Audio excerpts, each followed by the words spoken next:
नमस्कार, test by Sheetal रेसिपीमध्ये आपले खूप खूप स्वागत आहे.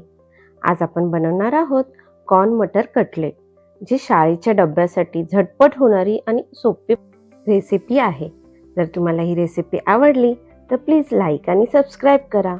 तर चला आपण रेसिपीला लागणारे साहित्य बघूया. त्यासाठी मी सुरुवातीला 2 मध्यम आकाराचे बटाटे उकडून घेतलेले आहेत.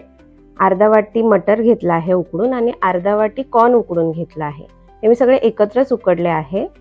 एक छोटा कांदा चिरून घेतला आहे. आलं लसणाची पेस्ट घेतली आहे 1 चमचा, अर्धा चमचा गरम मसाला, 1 चमचा लाल तिखट, अर्धा चमचा चाट मसाला घेतला आहे, अर्धा चमचा मिरी पूड आणि चवीनुसार मीठ घेतले आहे आणि ब्रेडचे स्लाइसचे तुकडे करून घेतले आहेत आणि कॉर्नफ्लॉवर घेतले आहे थोडे. हे सगळे आपण न वापरता थोडे लागणार तसे वापरणार आहोत. आता हे सगळे आपण एका मिक्सिंग बाउलमध्ये काढून घेऊया आणि त्यामध्ये उकडलेला बटाटा, कॉर्न, मटर, कांदा, आलं लसणाची पेस्ट आणि आपण जे सुके मसाले घेतले होते ते सगळे घालून घेणार आहोत त्याच्यात. ही खूप फटाफट होणारी रेसिपी आहे.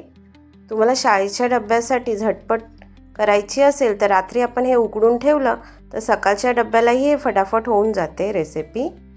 आता आपण ह्याच्यात ब्रेड टाकले आहेत आणि हे सगळं मिक्स करून घेऊया.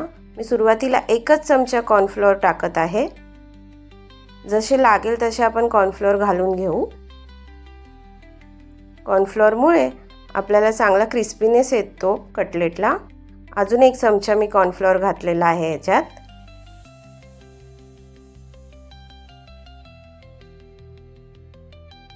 आणि 2 चमचा कॉर्नफ्लोअरमध्ये छान बाइंडिंग येत आहे. बघा कटलेट बनत आहेत.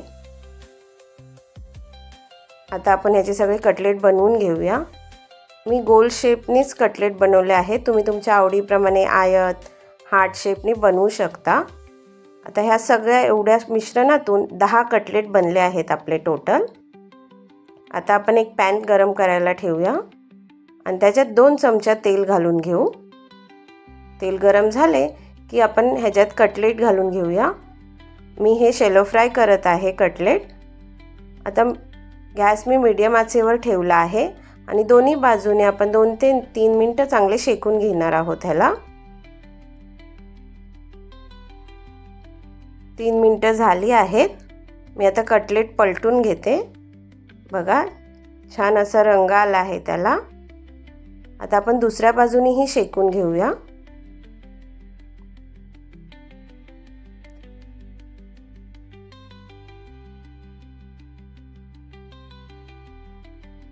मस्त असं दोन्ही बाजूने आपले हे तळून झाले की आपण हे काढून घेऊया. हे तुम्ही टिफिनमध्ये या दुपारच्या 4 वाजताच्या लहान भुकेसाठीही बनवू शकता. हे तुम्ही सॉस बरोबर, हिरव्या चटणी बरोबर या असेही खाऊ शकता. खूप छान लागतात हे कटलेट्स. तुम्ही एकदा नक्की ट्राय करा.